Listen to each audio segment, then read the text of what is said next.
About 5 years ago, I lived downtown in a pretty big city. I've always been a night person, so I'd often find myself bored after my roommate, who was decidedly not a night person, went to sleep.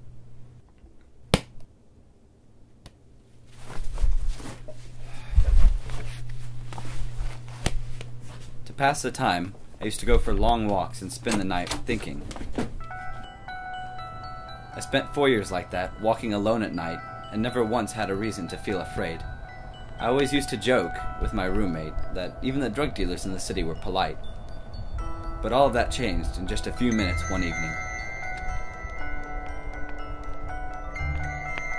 It was a Wednesday, somewhere between 1 and 2 in the morning, and I was walking near the police-patrolled park, quite a ways away from my apartment. It was a quiet night, even for a weeknight, with very little traffic and almost no one on foot.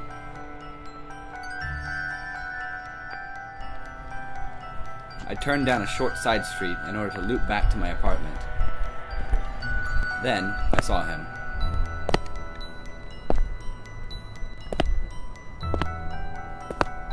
At the far end of the street, on my side, was the silhouette of a man, walking strangely down the road, away from me, seemingly unaware of my presence. Deciding he was probably drunk, I just kept walking along, trying to ignore him. The closer I got, the more I realized how gracefully he was moving.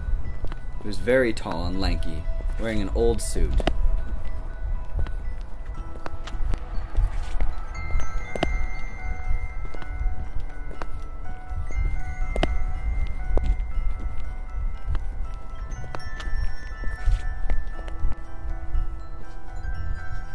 Out of habit, not even thinking, I spit in the street. And he heard me.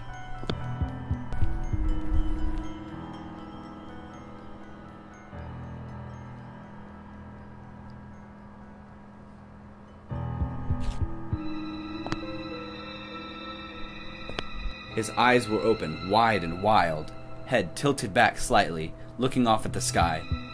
His mouth was formed in a painfully wide cartoon of a smile. He began to move towards me in a slow waltz.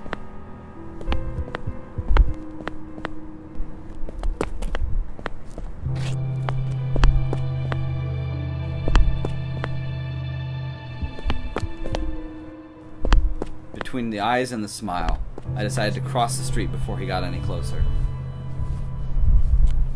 I took my eyes off of him to cross the empty street. As I reached the other side, I glanced back.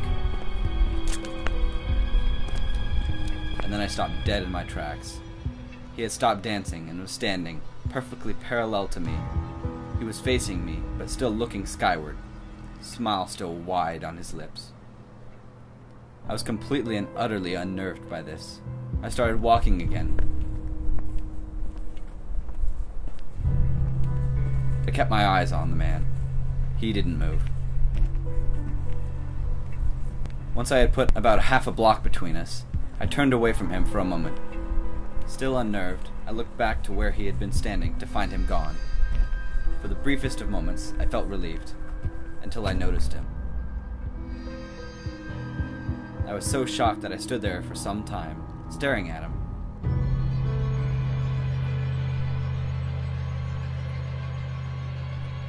And then, he started moving towards me again. He took giant, exaggerated, tiptoed steps, as if it were a cartoon character sneaking up on someone. He was coming back my way, and this time, he was running. I ran too.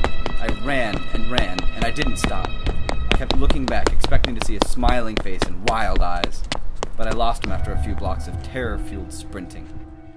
There was something about the man's face that always haunted me. I hadn't seen him since that night, but it's still in my mind. He didn't look drunk, he didn't look high. He looked completely and utterly insane.